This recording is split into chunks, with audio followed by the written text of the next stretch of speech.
വിദേശ വിദ്യാർത്ഥികൾക്ക് കേരളത്തിൽ വന്ന് പഠിക്കാൻ അവസരം ഒരുക്കുന്ന സെമസ്റ്റർ ഇൻ കേരള പദ്ധതി. കാരണം പല രാജ്യങ്ങളിലും ഒരു സെമസ്റ്റർ പുറത്തുപോയി പഠിക്കാനുള്ള അവസരമുണ്ട്. അത് കേരളത്തിൽ വന്ന് പഠിക്കാൻ ലോകത്തെ വിവിധ യൂണിവേഴ്സിറ്റികളുമായി ഈ സ്കീം നിലവിലുള്ള വിവിധ യൂണിവേഴ്സിറ്റികളുമായി ബന്ധപ്പെട്ട് ഒരു സെമസ്റ്റർ ഇവിടെ വന്ന് പഠിക്കാനുള്ള ഒരു സൗകര്യം ഉണ്ടാക്കും. സ്റ്റുഡന്റ് മൊബിലിറ്റി ഉറപ്പുവരുത്താൻ സർവകലാശാലകൾക്കിടയിൽ ക്രെഡിറ്റ് ട്രാൻസ്ഫർ സംവിധാനം ഏർപ്പെടുത്തും. കേരളത്തിലെ ക്യാമ്പസുകളിൽ സ്റ്റുഡന്റ് ഡൈവേഴ്സിറ്റിക്ക് പ്രധാന പരിഗണന നൽകും. ക്യാമ്പസുകളിൽ റാഗിംഗ് തടയാൻ സിദ്ധാർത്ഥൻ സ്റ്റുഡന്റ് ഡിസ്ട്രസ് ആപ്പ് കേരളത്തിലെ ക്യാമ്പസുകളിൽ റാഗിംഗ് തടയാനും വിദ്യാർത്ഥികളുടെ ക്ഷേമം ഉറപ്പുവരുത്താനും Siddharthan anti ragging and student welfare act നടപ്പാക്കും. കേരളത്തിലെ ഉന്നത വിദ്യാഭ്യാസ രംഗം അമിത രാഷ്ട്രീയവൽക്കരണത്തിൽ നിന്ന് മോചിപ്പിക്കാൻ അക്കാഡമിക് കൗൺസിലിന്റെ എക്സിക്യൂട്ടീവ് ബോഡിയായി ഒരു അക്കാഡമിക് സിൻഡിക്കേറ്റ് ഉണ്ടാകും. അക്കാഡമിക് കാര്യങ്ങൾ മാത്രം ചർച്ച ചെയ്യും. ഇപ്പൊ യൂണിവേഴ്സിറ്റികളിലെ സിൻഡിക്കേറ്റ് നടക്കുന്നത് അക്കാഡമിക് കാര്യങ്ങൾ ഒഴിച്ചുള്ള ബാക്കി എല്ലാ ചർച്ചയും നടക്കുന്നത്. അത് അക്കാഡമിക് കാര്യങ്ങൾ മാത്രം നടത്തി വളരെ റിസർച്ച് ഓറിയന്റഡ് ആക്കി ലോക നിലവാരമുള്ള കോഴ്സുകൾ ആരംഭിക്കാൻ ഉള്ള പാകത്തിൽ കേരളത്തിലെ യൂണിവേഴ്സിറ്റികളെ മാറ്റുക എന്നതാണ് നമ്മുടെ ഉദ്ദേശം. സർവകലാശാലകളിലെയും കോളേജുകളിലെയും സ്കൂളുകളിലെയും വിദ്യാർത്ഥികൾക്കെതിരായ ജാതീയമായ വിവേചനങ്ങളും പക്ഷപാതവും അവസാനിപ്പിക്കാൻ രോഹിത് വെമുല ആക്ട് കൊണ്ടുവരും. +1 സീറ്റ് പ്രതിസന്ധിക്ക് ശാശ്വതമായ പരിഹാരം കണ്ടെത്തും. നിങ്ങൾ അവിടെ സംസാരിക്കല്ലേ? അവിടെയൊന്നും സംസാരിക്കല്ലേ? പുറത്തു. കേരളത്തിൽ കൂടുതൽ അന്താരാഷ്ട്ര തൊഴിലവസരങ്ങൾ സൃഷ്ടിക്കാൻ ഗ്ലോബൽ കേപ്പബിലിറ്റി സെന്ററുകൾക്ക് പ്രോത്സാഹനം നൽകാൻ നയരൂപീകരണം.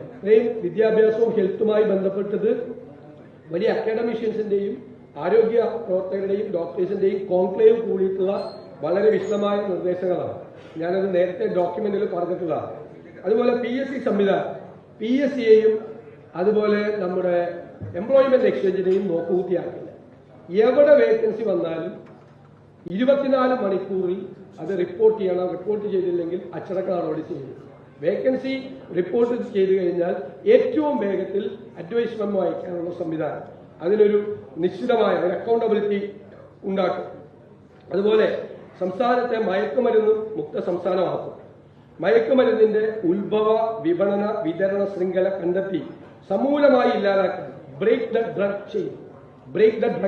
അതാണ് ഇപ്പൊ ചെയ്യാത്ത ആളാണ്. ഇപ്പൊ അറസ്റ്റ് ചെയ്യുന്നത് വലിക്കുന്നവരെ മാത്രമാണ് അറസ്റ്റ് ചെയ്യുന്നത്. 3 മണിക്കൂർ സ്റ്റേഷനിൽ നിർത്തി ജാമ്യത്തിൽ വിട്, അവർ പുറത്തുപോയി അത്ര നേരം വലിക്കാത്തത് വലിക്കുകയും ചെയ്യാറ്. ഇതിന്റെ പ്രഭവ കേന്ദ്രങ്ങളെ അന്വേഷിക്കുന്നില്ല, സോഴ്സ് അന്വേഷിക്കുന്നില്ല. അപ്പൊ നമ്മുടെ പരിപാടി ബ്രേക്ക് ദ ഡ്രഗ് ചെയിൻ ആണ്. ഭയങ്കരമായ വിപണന സംഘടനയാണ്, അത് പൊളിച്ചടുക്കും. അതാണ് നമ്മുടെ പ്രഖ്യാപനം. മയക്കുമരുന്ന് മുക്ത സംസ്ഥാനമാക്കും. സ്ത്രീകൾക്ക് ജോലിസ്ഥലങ്ങളിൽ തുല്യ വേതനം കിട്ടാനൊക്കെയുള്ള നടപടി സ്വീകരിക്കും. 5 വർഷം കൊണ്ട് 5 ലക്ഷം പേർക്ക് വീട് നൽകും. ഭവന പദ്ധതികളുടെ തുക വർദ്ധിപ്പിക്കും. SC/ST വിഭാഗങ്ങൾക്കും മത്സ്യത്തൊഴിലാളികൾക്കും പ്രത്യേക ഭവന പദ്ധതികൾ നടപ്പിലാക്കും. അത് ലൈഫിൽ പെടുത്തിയത് കൊണ്ട് അവരോടുള്ള ഭയങ്കരമായ അവഗണനയായിരുന്നു ഈ ലൈഫ് പദ്ധതിയുടെ കാലഘട്ടത്തിൽ മുഴുവൻ. അത് ഞങ്ങൾ പരിശോധിച്ചിട്ടാണ് പറയുന്നത്. പിന്നെ പ്രത്യേക കാർഷിക ബജറ്റ് അവതരിപ്പിക്കണം. ബജറ്റിന്റെ കൂടെ സ്പെഷ്യലായിട്ടുള്ളൊരു കാർഷിക ബജറ്റ്, കർഷകരുടെ പ്രശ്നങ്ങൾ അഡ്രസ് ചെയ്യുന്നത്. റബ്ബറിന് 300 രൂപ താങ്ങുവിലയാണ്. സിയാൽ മോഡൽ റബ്ബർ കമ്പനികൾ ആരംഭിക്കും.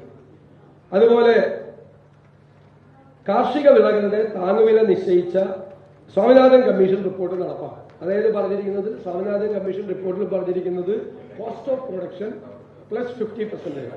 ഉൽപ്പാദിപ്പിക്കാൻ കർഷകനുണ്ടായ ചെലവ് 50% കൂടി ചേർത്തിട്ടാണ് മിനിമം സപ്പോർട്ട് പ്രൈസ് നിശ്ചയിക്കുന്നത്. അങ്ങനെ ചെയ്യും. നാണ്യവിളകളെ കാർഷിക ഉൽപ്പന്നങ്ങളുടെ പട്ടികയിൽപ്പെടുത്താൻ കേന്ദ്ര സർക്കാരിൽ സമ്മർദ്ദം ചെലുത്തും. കുടിയേറ്റ കർഷകർ നേരിടുന്ന എല്ലാ പ്രശ്നങ്ങളും സമയബന്ധിതമായി പരിഹരിക്കും. ഭൂപ്രശ്നങ്ങളുമായി ബന്ധപ്പെട്ട് വർഷങ്ങളായി വിവിധ കോടതികളിൽ നിലനിൽക്കുന്ന കേസുകൾ കർഷക താൽപര്യം സംരക്ഷിച്ച് സമയബന്ധിതമായി തീർക്കും. വന്യമൃഗങ്ങളുടെ കാടിറക്കം സംബന്ധിച്ച് യഥാസമയം ജനങ്ങൾക്ക് മുന്നറിയിപ്പ് നൽകാൻ ഡ്രോൺ, നിർമ്മിത ബുദ്ധി, IoT അടക്കമുള്ള ആധുനിക സാങ്കേതിക വിദ്യ ഉപയോഗപ്പെടുത്തിയുള്ള നിരീക്ഷണ മുന്നറിയിപ്പ് സംവിധാനങ്ങൾ, പരമ്പരാഗത സംവിധാനങ്ങളെയും ആധുനിക സംവിധാനങ്ങളെയും സമന്വയിപ്പിച്ച് ഈ വന്യജീവി ആക്രമണം തടയാനുള്ള നടപടികൾ സ്വീകരിക്കും. ഭൂ ഉടമകളുടെ ഭൂമിയിൽ കടന്നു കയറുന്ന കാട്ടുമൃഗങ്ങളെ നേരിടുന്നതിൽ ഭൂ ഉടമകൾക്ക് അധികാരം നൽകുന്ന നടപടികൾ സ്വീകരിക്കും. അതുപോലെ തന്നെ ഈ തീരപ്രദേശത്തെ ജനങ്ങളുടെ ദുരിതമാണ് ജീവിതം. കടലിന്റെ അവകാശം കടലിന്റെ മക്കൾക്ക് ഉറപ്പുവരുത്തുന്ന നടപടികൾ സ്വീകരിക്കും. മത്സ്യബന്ധന അവകാശം മത്സ്യത്തൊഴിലാളികൾക്കായി നിജപ്പെടുത്തും. പട്ടികജാതി പട്ടികവർഗ വിഭാഗങ്ങൾക്കായി നൽകി വരുന്ന SCP TSP മാതൃകയിൽ ഒരു ഫിഷറി സബ് പ്ലാനിന്റെ കൂടെ നടപ്പാക്കും. മത്സ്യത്തൊഴിലാളികൾക്ക് ഡീസൽ പെട്രോൾ സബ്സിഡി ലഭ്യമാക്കും. മണ്ണെണ്ണ സബ്സിഡി വർദ്ധിപ്പിക്കാൻ നടപടിയെടുക്കും. 40 രൂപ മണ്ണെണ്ണയ്ക്ക് ഉണ്ടായിരുന്ന സമയത്താണ് ഉമ്മൻചാണ്ടി സർക്കാർ 25 രൂപ സബ്സിഡി കൊടുത്തത്. ഇപ്പൊ 110 രൂപയാണ് മണ്ണെണ്ണയ്ക്ക്, അപ്പോഴും 25 രൂപയാണ്, അതുപോലും കൊടുക്കുന്നില്ല. പിന്നെ വനാവകാശ നിയമം PSA നിയമം പൂർണ്ണമായും നടപ്പാക്കും. ഏകദേശം 5.5 ലക്ഷത്തോളം ഏക്കർ ഭൂമി സർക്കാർ ഏറ്റെടുക്കുന്നതിന് നിയമനിർമ്മാണം നടത്തി നിയമാനുസൃതമായി ദളിത് ആദിവാസി വിഭാഗങ്ങൾക്കും മറ്റർഹരായ ഭൂരഹിതർക്കും നൽകും.